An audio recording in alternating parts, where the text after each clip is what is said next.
आज हम जहां कल की वीडियो में हमने छोड़ा था एक्सरसाइज 3.1 में दरअसल जो है वो दो टॉपिक्स जो उसने कवर किए हैं। एक टॉपिक तो है कि जो एंगल मेजरमेंट है, डिग्री में मेजरमेंट और रेडियन मेजरमेंट, तो एक दूसरे में कन्वर्जन, क्योंकि ये फर्स्ट टाइम 11th में ही आता है।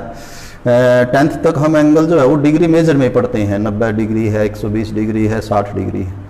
अब फर्स्ट टाइम जो है हमने ये रेडियन मेजर जो है वो इंट्रोड्यूस किया है इसमें, कि जैसे 90 डिग्री को π/2 रेडियन बोलते हैं। इस तरह से कल हमने डिटेल में ये सब किया था और कन्वर्जन भी इसका किया था। और कन्वर्जन में क्या बताया था कि यदि आपको डिग्री से रेडियन बनाने हैं, डिग्री टू रेडियन, तो क्या बताया था कि π/180 से मल्टीप्लाई कर दें तो वही एंगल आपका रेडियन में आ जाएगा।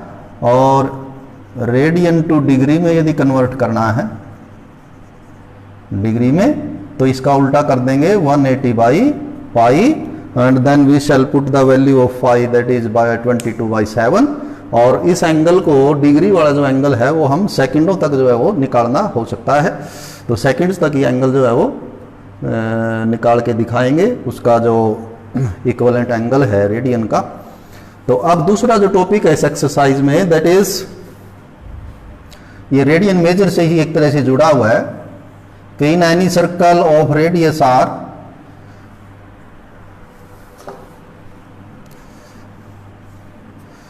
सर्कल की कुछ टर्मिनोलॉजी है, पहले हम वो करेंगे।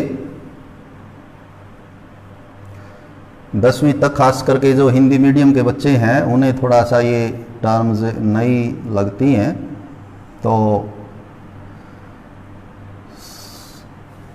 सर्कल का जिसे हम केंद्र बोलते हैं 10वीं तक, यहां हम उसको बोल लेंगे सेंटर ऑफ द सर्कल। और ये जिसको हम परिधि बोलते हैं, इट इज कॉल्ड सर्क्यूम्फरेंस, सर्क्यूम्फरेंस। और डिस्टेंस बिटवीन सेंटर एंड सर्क्यूम्फरेंस जिसे हम त्रिज्या बोलते हैं, तो यहां हम इसको बोलेंगे रेडियस, त्रिज्या। और जिसे हम व्यास बोलते हैं कंप्लीट, तो ये कहलाएगा diameter, diameter. If we take any 2 points on the circumference of circle, then along the circumference this distance or this, जिसे हम चाप बोलते हैं हिंदी में, तो अंग्रेजी में बोल लेंगे इसको आर्क AB, आर्क AB, चाप AB। और यदि आप इसको A to B जो है वो ज्वाइन कर दें सीधा स्ट्रेट, तो it is called chord AB, CHORD, और हिंदी में बोलेंगे जीवा जी। हिंदी में हम इसको जीवा के नाम से जो पढ़ते रहे हैं 10वीं तक, जीवा, तो इसे कॉर्ड कहेंगे। तो यहाँ ये सभी वर्ड जो हैं यहाँ किसी न किसी क्वेश्चन में यहाँ वहाँ यूज होंगे, तो आपको ये इनके इंग्लिश वर्जन जो है वो भी याद करने हैं, यूँ कहीं के समझने हैं। केंद्र सेंटर, परिधि सर्क्यूम्फरेंस, चाप आर्क, और A to B सीधा जीवा यदि मिलाएं हम तो इसको बोलेंगे कॉर्ड। तो इसके साथ ये जो सेकंड इसमें टॉपिक इसने इंक्लूड किया है कि in any circle if we are given an arc of length L, arc of length L, and circle is radius of R, circle जो है वो R रेडियस का है हमारा, और उसमें कोई चाप ले लें जिसकी लेंथ हो L, तो आप ये बता सकते हैं कि एंगल, दिस एंगल थीटा, इसको हम इंग्लिश में लिखेंगे एंगल सबटेंडेड बाई, यानी बनाया गया angle subtended by arc AB, by arc of length L, let it is equal to theta, then this theta will be equal to L by R। तो ये जो लास्ट का जो ये रिलेशन है थीटा L और R में, इसके ऊपर सारे जो बाकी क्वेश्चन हैं 3.1 एक्सरसाइज के वो सब इस पे बेस्ड है। इसमें एक बार और देख लेंगे, थीटा क्या है? थीटा इज द एंगल, ये कोण है किसका, किसके द्वारा, कि जो चाप आपने ली है जिसकी लेंथ हमने एल जो है वो एज्यूम की है, arc of an length L, और जो सर्कल है that is of radius R. तो ये लेंथ हमने एल ली है, रेडियस इसका आर लिया है, तो theta is equal to L by R. तो इसके आप दूसरे वर्जन में बना सकते हैं, जैसे आर इधर आ जाए, रेडियस निकालना हो तो थीटा इधर डिवाइड हो जाएगा एल बाई थीटा, और यदि कहीं एल निकालना हो, लेंथ ऑफ आर्क, चाप की लंबाई, तो ये आर इधर आके मल्टीप्लाई हो जाएगा थीटा इंटू आर। तो ये तीन फॉर्म्स हैं इसकी, वैसे बेसिकली तो ये रिलेशन है इनमें, theta is equal to L by R, ये इसी की डिफरेंट फॉर्म्स हैं। पर यहाँ एक बात ध्यान रखनी है, प्रोवाइडेड यानी कि क्या होना चाहिए, थीटा इज इन रेडियंस, कि थीटा जो है वो रेडियन में होना चाहिए, तभी ये फॉर्मूला काम करेगा। कई बार बच्चों से जो है मिस्टेक हो जाती है कि कोण दिया हुआ है 60 डिग्री का, यहाँ 60 यूज करते हैं थीटा और देखते हैं कि आंसर जो है मैच ही नहीं कर रहा। तो कारण क्या है कि हमें 60 डिग्री नहीं यूज करना, हमें उसका रेडियन वर्जन 60 डिग्री होता है पाई बाई 3, तो थीटा जो है वो पाई बाई 3 जब आप यूज करेंगे तब ये सही आंसर आपका आएगा, क्योंकि ये जो रिलेशन है वो रिलेशन है ही रेडियन मेजर का, डिग्री मेजर का रिलेशन नहीं है ये। इससे आप वो जो हम कल कर रहे थे कि एक जो कंप्लीट रिवोल्यूशन है, पूरा एक चक्कर वो 360 डिग्री का है, तो वो यहां से आ जाता है। कैसे वाला देखिए कैसे आता है, 2 पाई। यदि हम ये चाप कंप्लीट ले लें, पूरी का मतलब सर्कल की पूरी सर्क्यूम्फ्रेंस ले लें, पूरी परिधि, तो परिधि का फॉर्मूला आप पढ़ते रहे हैं, it will be equal to 2 pi R, क्योंकि हमारा जो सर्कल है that is of radius R, तो इसकी जो परिधि है वो हो जाएगी आपकी 2 पाई आर। तो L तो हुआ 2 पाई आर, और रेडियस कितना है, रेडियस तो हमने इसका R ही लिया है, तो क्या हो जाएगा थीटा L बाई आर, तो 2 pi R divided by R, R से आर कैंसल, और कितना एंगल आ जाता है ये 2 पाई। और ये हमने कर ही लिया है कि यदि कंप्लीट एक सर्कल पूरा, एक रिवोल्यूशन पूरा हो जाए, एक चक्कर पूरा हो जाए रे का, तो एंगल सबटेंडेड बाय द रे विल बी 2 पाई। तो यहां से आपने देखा ये एंगल 2 पाई निकल के आता है कंप्लीट 2 पाई आर, यानी चाप की लंबाई जब हम पूरे सर्क्यूम्फ्रेंस ले लेते हैं। तो इस पे बेस जो क्वेश्चन हम करेंगे, पहला जो फोर्थ क्वेश्चन है, क्वेश्चन नंबर 4,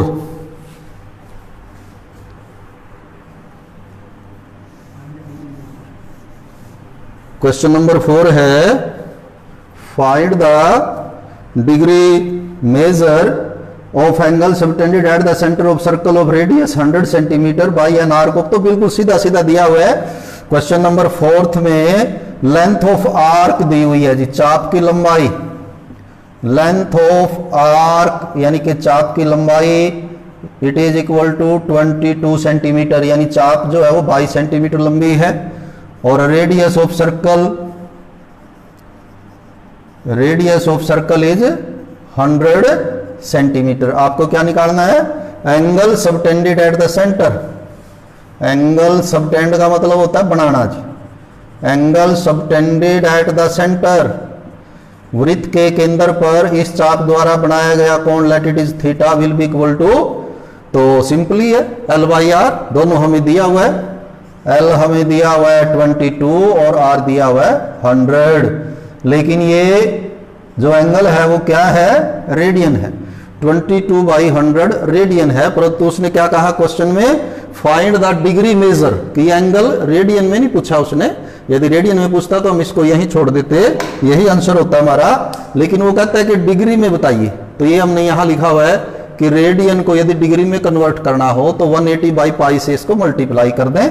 तो अब हम इसको आगे 22 बाई 100 को 180 बाई पाई से मल्टीप्लाई करेंगे और पाई की वैल्यू भी रखेंगे, 22 बाई 100 इंटू 180 बाई 22 बाई 7, पाई की वैल्यू रख दी 22/7।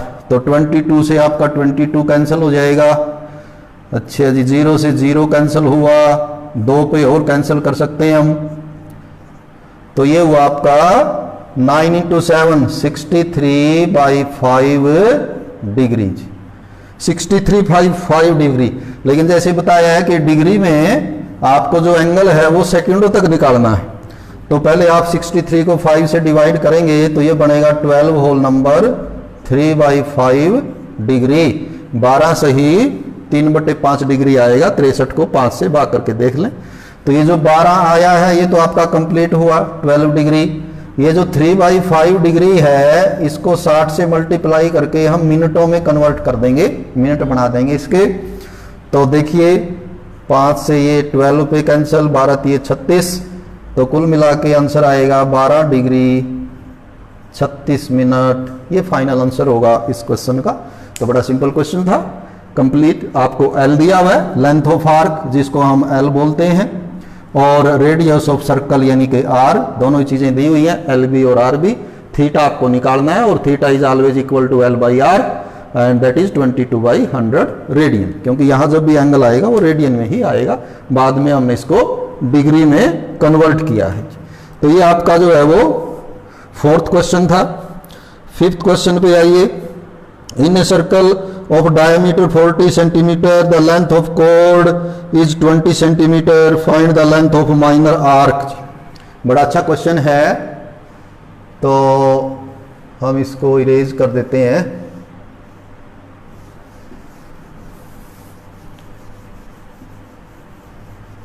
फिफ्थ क्वेश्चन,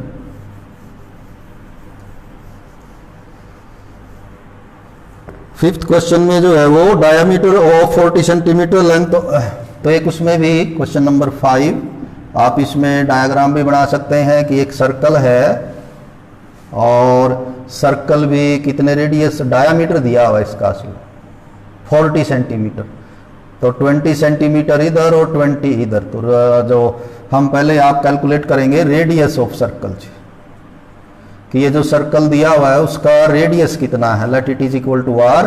तो radius will be half of diameter, व्यास का आधा होगा, तो ये आ जाएगा 20 सेंटीमीटर। इसमें ये कहता है कि एक कॉर्ड दी हुई है 20 सेंटीमीटर लेंथ की कॉर्ड। अब ये भी आपको बताया था कि कॉर्ड मीन्स हिंदी में बोलते हैं जीवा। तो एक कॉर्ड ले लें, जीवा ले लें, वो भी किस लेंथ की, ये भी 20 सेंटीमीटर। ओ ए बी, तो ए बी इज 20 सेंटीमीटर, और ये कॉर्ड है, ये एल नहीं है, chord A B is 20 centimetre. इसको हम ज्वाइन कर लेते हैं, तो क्या होगा, ये जो आपका ट्रायंगल बनेगी, ये कैसी ट्रायंगल बनेगी। अब यहां पर आपको एल निकालना है, और यहां भी एक शब्द आया है माइनर आर्क, तो इसको भी समझेंगे। माइनर आर्क दो होती हैं, एक मेजर आर्क, दीर्घ चाप। मेजर का मतलब हम हिंदी में पढ़ते हैं इसको दीर्घ चाप के नाम से, और माइनर आर्क को पढ़ते हैं लघु चाप।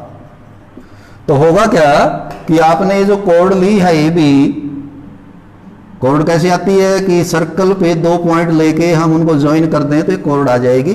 तो इसने जो सर्कल की ये टोटल सर्कमफ्रेंस थी उसके 2 पार्ट करता है ये, एक पार्ट तो ए टू बी और एक पार्ट फिर बी टू ए। तो ए टू बी तो जो है वो छोटा है पार्ट, और बी टू ए जो है ये बड़ा पार्ट है। तो जो मेजर आर्क है, दीर्घ चाप है, वो तो है बी ए, बी टू ए, और जो लघु चाप है, माइनर आर्क है, वो है ए टू बी। तो क्वेश्चन यहां पर क्या है कि ये जो माइनर आर्क है, ये जो माइनर आर्क है इधर ए बी ए वाली, इसके द्वारा सेंटर पर बनाया कोण आपको कैलकुलेट करना है, ज्ञात करना है कि ये कोण कितना बनेगा। अब कोण के लिए क्या चाहिए हमें, ये थीटा इज इक्वल एल चाहिए हमें, चाप की लंबाई। चाप की लंबाई के लिए हमें कोण चाहिए और रेडियस चाहिए, जबकि हमारे पास सिर्फ रेडियस है, एंगल नहीं है। तो हम ये पहले एंगल, अपने जो हमारा नॉलेज है अभी तक का, 11th तक आपने 10 साल हुए जो भी पढ़ा है ज्योमेट्री में, उसका यूज करेंगे। कैसे, ये कितना है 20 सेंटीमीटर, ये कितना है, ये भी 20 सेंटीमीटर। क्यों, क्योंकि ये भी तो रेडियस है, ये भी रेडियस है, ये भी रेडियस है, और ये भी कितना है, ये भी 20 सेंटीमीटर। तो इट मीन्स क्या हुआ, ट्रायंगल ओ ए बी, ये जो ट्रायंगल है इज इक्विलेटरल जी, ये समबाहु त्रिभुज बनेगी, समबाहु इक्विलेटरल जी, triangle O A B is equilateral समबाहु। और समबाहु में क्या होगा, जो इसका एंगल है ईच एंगल इक्वल होगा, तीनों एंगल्स का जोड़ 180, तो 180 को आप 3 से डिवाइड कर देंगे, it is equal to 60 degree. तो इस क्वेश्चन में ये अलग से है कि एंगल भी आपको कैलकुलेट करना है, ये 60 डिग्री। लेकिन क्योंकि हमें एल निकालना है थीटा इंटू आर, और अभी आपको बताया था कि यहाँ थीटा आपका रेडियन में होगा तभी ये रिलेशन काम करेगा, नहीं तो नहीं काम करेगा। पर ये तो डिग्री में है, अब क्या करेंगे हम, इसका डिग्री को बनाएंगे रेडियन। अब रेडियन में कैसे ये लिखा हुआ है, डिग्री टू रेडियन कन्वर्जन यदि करना है तो पाई बाई 180 से मल्टीप्लाई कर दें तो कन्वर्ट हो जाएगा।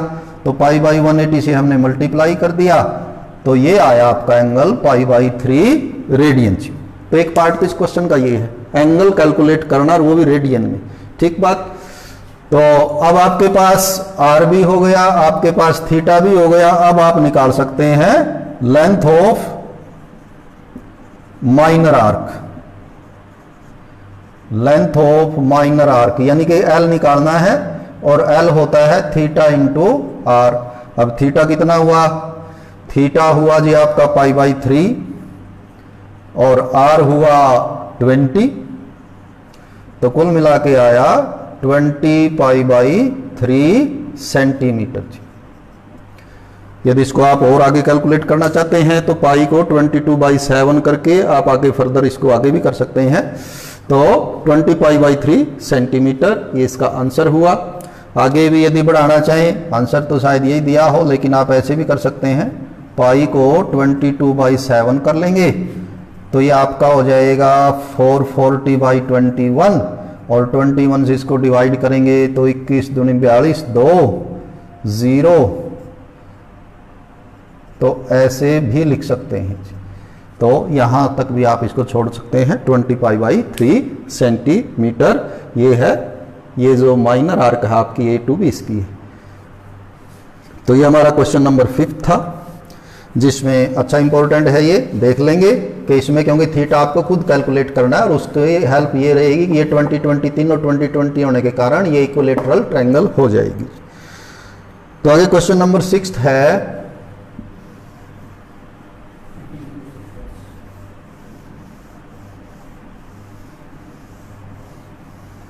क्वेश्चन नंबर 6 में आपको 2 सर्कल दिए हुए हैं, एक थोड़ा छोटा सर्कल है, एक बड़ा सर्कल है, और आर्क जो है वो सेम लेंथ की आर्क लें। एक सर्कल 6 में एक सर्कल थोड़ा बड़ा है और एक सेकंड सर्कल थोड़ा छोटा है, ठीक। ये कहता है कि इन दोनों सर्कल की, ये आपका रेडियस हुआ, दिया नहीं इसने, इन्हीं के ऊपर क्वेश्चन है रेडियस पे, कि इसकी जो लेंथ है वो इक्वल लेनी है। मान लिया कि हमने यहां से ए टू बी ये आर्क ले ली और लेंथ इसकी एल है, उतनी ही लेंथ यहां लेनी है, बिल्कुल सेम इतनी ही लंबाई की आर्क, क्योंकि ये सर्कल छोटा है, थोड़ा दूर तक जाके पूरी होगी ये एल।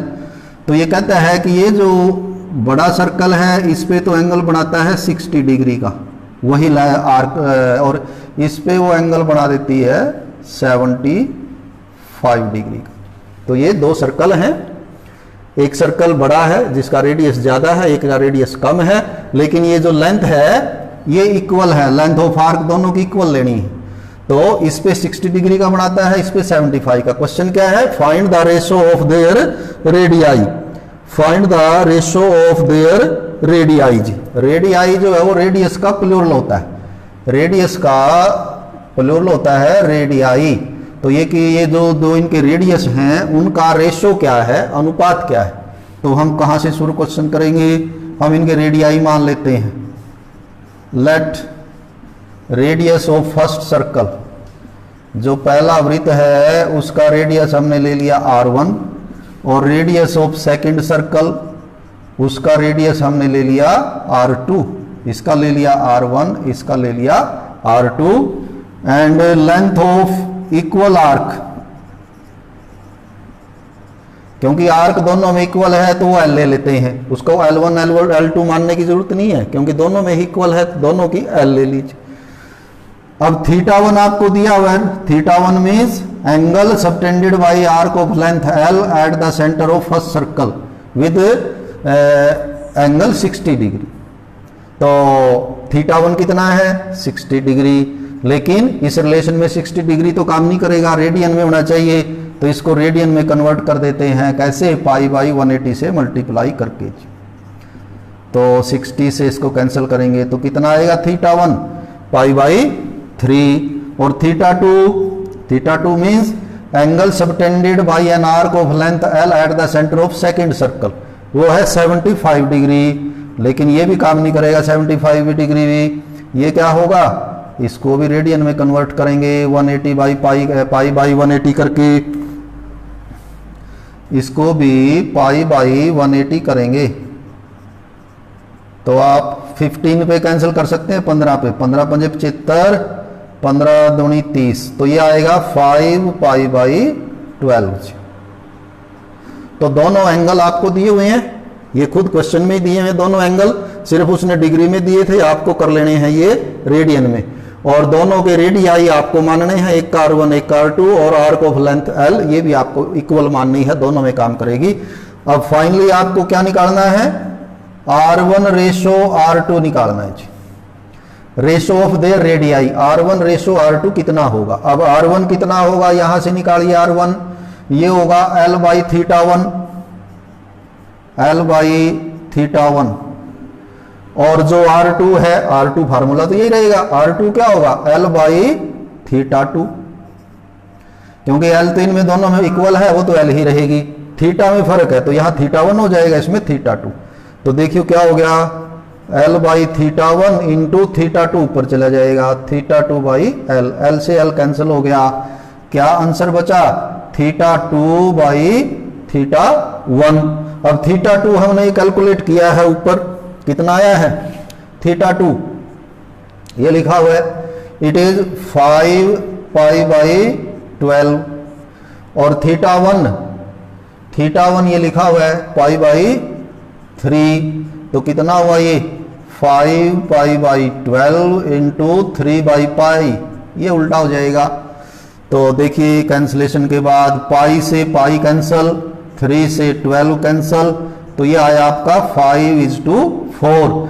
5:4 मीन्स ये 5 ये 4 के रेशो में है, इसको आप फाइंड यू भी लिख सकते हैं कि R1 ratio R2 will be equal to 5:4। तो क्योंकि ये R1 बाई R2 था, तो बट ये भी रेशो ही जो है डिनोट करता है R1 बाई R2, तो इसको ऐसे भी लिख सकते हैं R1 रेशो R2, इधर 5:4। ये भी बड़ा इंपॉर्टेंट क्वेश्चन है, बार बार आता है, तो इजी है। वैसे सिर्फ आपको थोड़ा सा ध्यान क्या देना है कि जो लेंथ ऑफ आर्क, चाप की लंबाई आपको इक्वल लेनी है, θ1 θ2 दोनों में दिए हुए हैं, और रेडियाई आपको मानने हैं R1 R2, तो R1 डिवाइडेड बाई R2 आपको कैलकुलेट करना है, वो हमने करके दिखाया है। R1 यहाँ से फॉर्मूला यूज किया है L बाई थीटा का, तो ये L बाई θ1 होगा, ये L बाई θ2 होगा, उल्टने के बाद θ2 बाई θ1 बचेगा, और दोनों की हमने वैल्यू रखी है, तो 5/4। ये इसका क्वेश्चन नंबर 6 हमने किया है।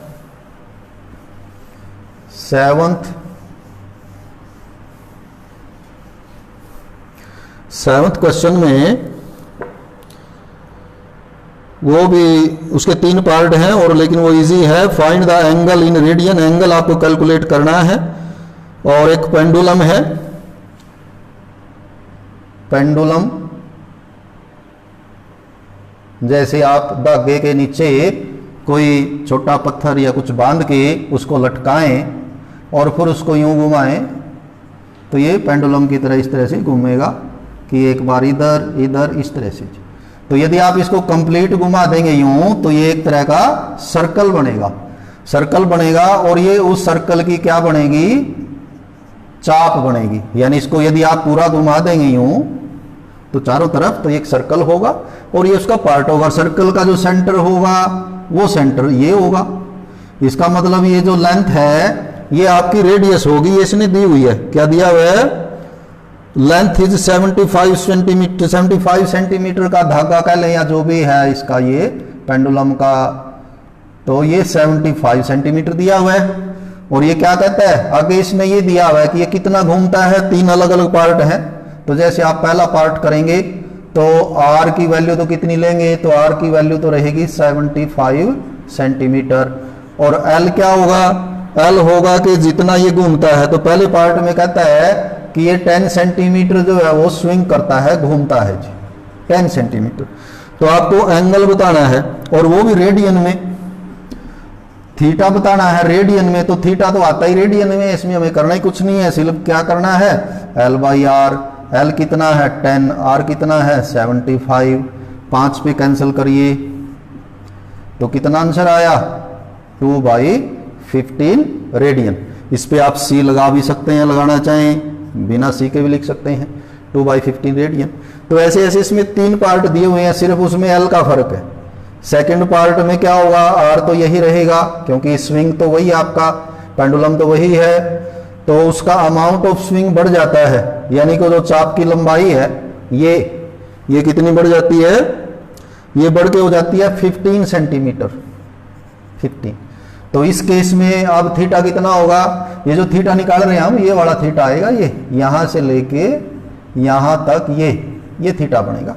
तो ये कितना बनेगा थीटा, फॉर्मूला तो वही रहेगा L/R ही। अब L कितना है इसमें, L है इसमें 15 और R है 75, 15 से कैंसिल करेंगे तो 1/5 रेडियन।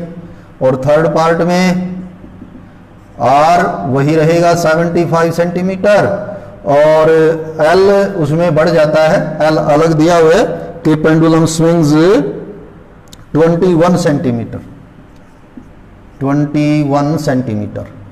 तो अब थीटा कितना आएगा L/R, तो इट इज 21/75, 3 पे कैंसिल कर सकते हैं आप केवल, तो ये आंसर आएगा 7/15 रेडियन। तो ये अलग टॉपिक था इसमें, जिसमें कि आपको एक सर्कल में उसके जो लेंथ ऑफ आर्क है, जो चाप की लंबाई है, वो केंद्र पर कितना कोण बनाएगी। ध्यान ये रखना है कि वो कोण हमेशा रेडियन में आएगा। तो आपको ये देखना है क्वेश्चन में यदि डिग्री वगैरह में आपके पूछा है तो इसके साथ ही एक्सरसाइज तो होती है कंप्लीट 3.1। लेकिन थोड़ा सा हम इसमें अब आगे, क्योंकि काफ़ी लंबा चौड़ा पोर्शन है ट्रिग्नोमेट्री का, तो 5-4 मिनट और आपसे लेंगे कि ट्रिग्नोमेट्री के बारे में, ताकि कल जो है वो अगले वीडियो में थोड़ी हमें सुविधा रहेगी। ट्रिग्नोमेट्रिक रेशो के बारे में पढ़ेंगे और आप इनको रिवाइज कर लेंगे ताकि अगले वीडियो को आप ठीक तरह से समझ पाएं। ट्रिग्नोमेट्रिक रेशो, त्रिकोणमितीय अनुपात, मितीय अनुपात, ये कहां से किस तरह से, जब भी जिस मैथमेटिशियन ने भी इनको नोटिस किया तो क्या देखा कि आप मान लिया 30 डिग्री की काफी सारी राइट एंगल ट्रायंगल बनाए, छोटी बड़ी राइट एंगल ट्रायंगल, समकोण त्रिभुज होनी चाहिए। इधर तो 90 का एंगल होगा, इधर 30 का होगा। आप बेस छोटा बड़ा कर दें, इसी तरह आप इनफाइनाइट बना सकते हैं। ये बेस थोड़ा बड़ा कर दें, इधर 90 का इधर 30 का एंगल ट्रायंगल बन जाएगी। बेस को चेंज कर दें, इधर 90 इधर 30 और बन जाएगी। तो इस तरह से कितनी, तो नोटिस क्या किया उसने कि ये साइड यदि उसने नोट की, क्या देखा कि मान लिया ये साइड 2 सेंटीमीटर आई तो ये साइड 4 सेंटीमीटर आएगी यदि 30 डिग्री का एंगल है तो जी। उसने देखा कि यदि ये साइड मान लिया कि 4 आई है तो ये 8 पाई, ये यदि 1 सेंटीमीटर है तो ये 2 सेंटीमीटर मिली। इसी प्रकार उसने कोई और ट्रायंगल बनाई और उसने ट्रायंगल वही बनानी है 30 डिग्री और 90 यानी राइट एंगल ट्रायंगल बनानी है। नोट किया कि ये 2.3 है तो ये जब उसने मेजर की तो ये कितनी मिली 4.6, डबल मिली। तो क्या एक आइडिया दिमाग में आया कि जो समकोण त्रिभुज है उसकी भुजाओं का जो अनुपात है वो सीधा सीधा इस एंगल पे जो है वो डिपेंड करता है। यदि एंगल सेम है, मान ले तो हमने 30 का लिया है, ऐसा नहीं 30 का 31 की भी ट्रायंगल हो सकती है, 32 की भी हो सकती है, 2 डिग्री की भी हो सकती है, 2 डिग्री 10 मिनट की भी हो सकती है। तो ट्रायंगल तो किसी भी एंगल की बना सकते हैं आप। यदि ये एंगल सेम है तो ट्रायंगल चाहे बड़ी हो, ट्रायंगल चाहे छोटी हो, जो रेशो है साइड्स का वो इक्वल आएगा। 30 वाली में सब में इक्वल आएगा। इसी तरह यदि आप 31 की बनाओगे तो इससे तो अलग आएगा, जैसे इसमें तो 2/4 यानी 1/2 आया। ये आया कि जो हाइपोटेन्यूस है, इनके नाम आपको याद होंगे, हिंदी में पढ़ते रहे हैं। ये जो कर्ण होता है ये होगा हाइपोटेन्यूस, और ये जो लंब है इसको बोलेंगे परपेंडिकुलर, और इसको बोलेंगे बेस, आधार। तो 10th तक हम हिंदी मीडियम में कर्ण, लंब और आधार पढ़ते हैं। अब हम इनको इंग्लिश मीडियम में इनके नाम होंगे हाइपोटेन्यूस, बेस, परपेंडिकुलर। तो इनके जो रेशो है, अब जैसे जैसे उसने नोट किया तो फिर आगे नोट किया कि इन साइड का रेशो देखें वो भी इक्वल है, इस साइड का इस साइड का रेशो देखें वो भी इक्वल है। तो क्या पाया उसने, अब रेशो भी इससे 2 बन सकते हैं। जैसे एक रेशो तो बन सकता है 2/4, इसका रेसिप्रोकल भी बन सकता है 4/2, तो 2 रेशो बन गए। इसी तरह इन ट्रायंगल से 2 रेशो बन जाएंगे, दिस बाई दिस और दिस बाई दिस, और इससे 2 बन जाएंगे। टोटल कुल मिला के क्या हुआ कि 6 रेशो इसमें बन सकते हैं। तो इन 6 रेशोज के फिर नाम रखे गए। ये जो 6 रेशो बनते हैं, क्योंकि हमने क्या देखा कि ये रेशो क्या आएगा, ये डायरेक्टली इस एंगल से रिलेटेड है, इसलिए ये चैप्टर एंगल से स्टार्ट किया उसने कि यहां एंगल क्या बना हुआ है उस पर डिपेंड करेगा कि इन साइड्स का रेशो क्या आएगा। तो ये जो 6 रेशो हैं ये इक्वल रहेंगे। तो इन रेशोज के फिर नाम रख लिए गए। 10वीं में आप लोगों ने पढ़े हैं, 10वीं में ये सभी आपने पढ़े हैं, ये रिवाइज करने हैं ताकि आगे जब हम शुरू करें तो आप लोग जल्दी जो है पिक कर पाएं। तो ये कोई राइट एंगल ट्रायंगल है, समकोण त्रिभुज है, इसमें यहाँ ये 90 का एंगल है, और इधर एंगल कितना मान लें, अब हम 30 वगैरह नहीं लेंगे, कोई भी एंगल मान लेते हैं, लेट इट इज थीटा। तो बाय कन्वेंशन आप क्या मानते हैं कि ये क्या है, बेस है, ये क्या है, परपेंडिकुलर है। वैसे परपेंडिकुलर और बेस फिक्स नहीं होते, आप इसको बेस मान लेंगे तो ये परपेंडिकुलर कहलाएगा फिर, क्योंकि 90 का एंगल है, दोनों ही साइड 90 का एंगल बनाती है। तो ये बेस मानने हैं तो ये परपेंडिकुलर, इसको बेस मानने हैं तो फिर ये परपेंडिकुलर, लेकिन ये जो है ये तो क्या रहेगा, हाइपोटेन्यूस। तो मैथमेटिशियंस ने क्या किया, अभी आपको बताया कि इन साइड का क्या रेशो आएगा ये इस एंगल पे डिपेंड करेगा, इसलिए इस रेशो के नाम रख लिए। सबसे पहला रेशो P/H, क्या नाम रखा हुआ है, 10वीं में पढ़ लिया आपने, SINA, साइन। अब ये रेशो क्योंकि डायरेक्ट इस पे रिलेटेड है इसलिए साथ में ये एंगल लिखेंगे हम इसके, और इसको शॉर्ट में SIN से ही लिखेंगे, साइन थीटा। साइन थीटा का जब भी जिक्र आए तो आपके दिमाग में बात क्या आनी चाहिए, रटना नहीं है इसको। कोई आपको पूछे साइन 30, एकदम से क्या दिमाग में जाएगा हमारे, साइन 30 आते ही क्या जाना चाहिए कि हमारे पास एक समकोण त्रिभुज है जिसमें ये जो एक्यूट एंगल है यहां पर, ये तो 90 का है ही, समकोण त्रिभुज है, ये एंगल कितने का है, 30 का है। तो साइन 30, तो और फिर क्या समझेंगे, ये तो 30 का अर्थ, फिर ये समझेंगे कि साइन जो है वो P/H, कि इसमें परपेंडिकुलर बाई हाइपोटेन्यूस का जो रेशियो है वो क्या होगा, कर्ण बटे लंब जो है, क्या था वो, लंब बटे कर्ण क्या होगा, साइन 30 का ये मीनिंग है। कोई आपको कहे साइन 35 कितना आएगा, तो क्या समझेंगे हम कि 35 एक्यूट एंगल की जो राइट एंगल ट्रायंगल होगी उसमें लंब बटे कर्ण कितना आएगा, परपेंडिकुलर बाई हाइपोटेन्यूस कितना आएगा, वो वैल्यू देता है ये। तो ये P/H हुआ, और B/H क्या नाम है इसका, 10वीं पढ़ चुके हैं हम, कोसाइन। शॉर्ट में करके हम इसको क्या लिखेंगे, कोस थीटा। थर्ड थर्ड है P by B, perpendicular by base, क्या नाम है इसका, टेंजेंट थीटा, शॉर्ट में हम इसको TAN से लिखेंगे, टेन थीटा बोलेंगे। अब ये तो तीन हो गया, अब इनके रेसिप्रोकल जैसे P बाई बी की बजाय B बाई P भी बन सकता है, बेस बाई परपेंडिकुलर, क्या नाम है, कोटेंजेंट थीटा, शॉर्ट में करके COT, कोट थीटा लिखेंगे।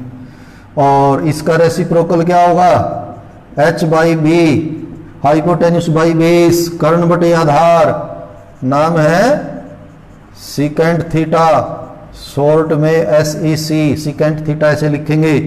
और फर्स्ट का जो रेसिप्रोकल है H बाई पी, इसका नाम है कोसिकेंट थीटा, और इसको शॉर्ट में COSEC से लिखेंगे, कोसेक थीटा या कोसिकेंट थीटा बोलेंगे, पढ़ेंगे। तो ये 6 ट्रिग्नोमेट्रिक रेशो हैं, 10वीं में हमने पढ़े हैं, डिटेल में है। यहाँ इनके बारे में बहुत कुछ पढ़ा जाएगा, इनके रिलेशंस के बारे में, इनकी आइडेंटिटीज़ के बारे में, और इनकी हेल्प से हम जो है कोई क्या क्या प्रॉब्लम जो है ये कहाँ कहाँ काम आएंगे, कितना कुछ करेंगे साइंस और तो साइंस के फील्ड में। तो आपको ये 6 अपने याद कर लेने हैं। याद करने के हिंदी में तो अलग अलग आपको जो है वो बताए होंगे कि ऐसे भी इनको LAL बटे KA और इधर फिर उल्टा करते हैं KA बटे LAL, इस तरह से करते रहे हैं। लंब बटे कर्ण, आधार बटे कर्ण, लंब बटे आधार, आधार बटे, ये तीनों फिर इसके उल्टे हो जाएंगे। यानी यहाँ पर LAL, यहाँ भी LAL, लाल लाल, KA और यहाँ से उल्टा लिखना KA पीछे की तरफ से। तो ये 6 इस तरह से भी है। आपने शायद कोई और बनाया होगा इनको याद करने का कोई ना कोई तरीका या कोई ना कोई ऐसे संकेत कि जिससे हमें ये अच्छी तरह याद हो या कहीं कन्फ्यूज़न हो तो हम इस चीज़ की हेल्प ले सकें। तो ये ट्रिग्नोमेट्रिक रेशोज आप याद करेंगे। उसके बाद आगे जो 3.2 में है वो डिटेल से फिर पढ़ेंगे। धन्यवाद।